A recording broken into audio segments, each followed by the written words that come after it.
Hello friends, welcome to electrical and electronic tech. इस video में transformer का WTI का वर्किंग प्रिंसिपल देखने वाला है।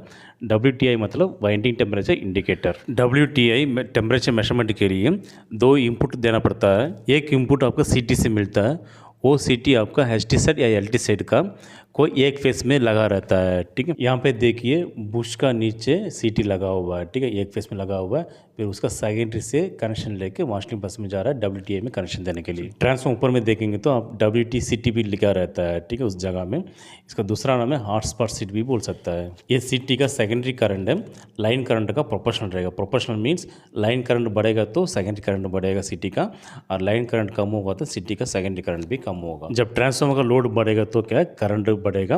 तो करंट बढ़ने से क्या है, I2R लॉस हिसाब से वाइंडिंग का टेम्परेचर भी राइज होता है। ठीक है, वाइंडिंग का टेम्परेचर सेंस कर डायरेक्ट सेंस करने के लिए कोई तरीका नहीं है। सो इसलिए CT यूज़ करके उसका करंट का अक्रॉस उसका टेम्परेचर को मेजर करता है। ओके, CT का सेकेंडरी आपका WTI में एक हीटर रहेगा, उसके साथ कनेक्ट रहता है।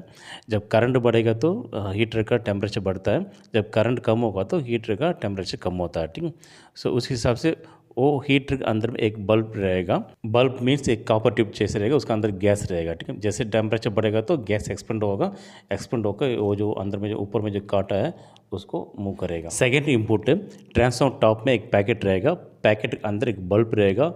वो बल्ब और उसके साथ एक केबल ट्यूब कनेक्ट किया होगा, केबल ट्यूब WTI के साथ कनेक्ट किया होगा। ठीक है, इसका अंदर पूरा गैस रहेगा। जो बल्ब जिस पैकेट में डाला हुआ है उसमें थोड़ा सा ट्रांसफार्मर तेल भी डाला रहता है, क्योंकि जब ऑयल का टेम्परेचर बढ़ेगा ट्रांसफार्मर का, वो टेम्परेचर आपका जो बल्ब में ट्रांसफर होने के लिए बीच में तेल डाला रहता है। ठीक है, जब ऑयल टेम्परेचर बढ़ेगा तो बल्ब का टेम्परेचर बढ़ता है, तो उस टाइम क्या है, गैस एक्सपेंड होके WTA का जो काटा है नीडल है उसको मूव करता है।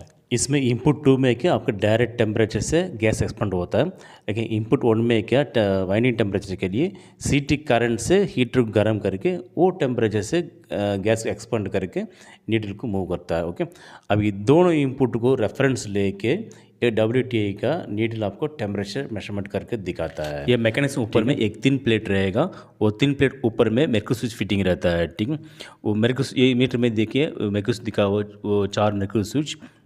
ये मेर्क्यूरी स्विच क्या है, अंदर में एक मेर्क्यूरी रहता है, वो दोनों लीड को जब शॉर्ट करेगा तो सर्किट क्लोज हो जाता है। मतलब यही मेर्क्यूरी स्विच का फंक्शन है। इसमें 2 स्विच मैंने दिखाया, एक तो अलार्म के लिए, अनसेट अलार्म के लिए, एक तो ट्रिप सर्किट ब्रेकर ट्रिपिंग के लिए। ओके, जैसे वो नीडल आपको मूव होता है तो उस टाइम में क्या, ये प्लेट भी मूव होगा। ठीक है, साथ में तो उस टाइम में क्या होगा, अंदर में जो मेर्क्यूरी है वो जाके क्या है, अंदर वो अंदर का जो लीड है वो शॉर्ट करता है। ठीक है, जो लीड शॉर्ट होगा वो आउटपुट देगा अलार्म या ट्रिपिंग के लिए। मेरे को स्विच का सेटिंग कैसे करना है मैंने एक वीडियो में दिया हूँ, अगर आप नहीं देखा तो उसका लिंक मैंने डिस्क्रिप्शन दिया है, क्लिक करके देख लीजिएगा।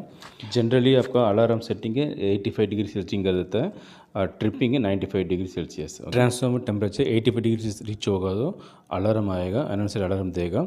अगर हम लोग नहीं देगा तो वो फिर 95 अगर ऊपर वो चला जाएंगे तो ब्रेकर को ट्रिप कर देगा।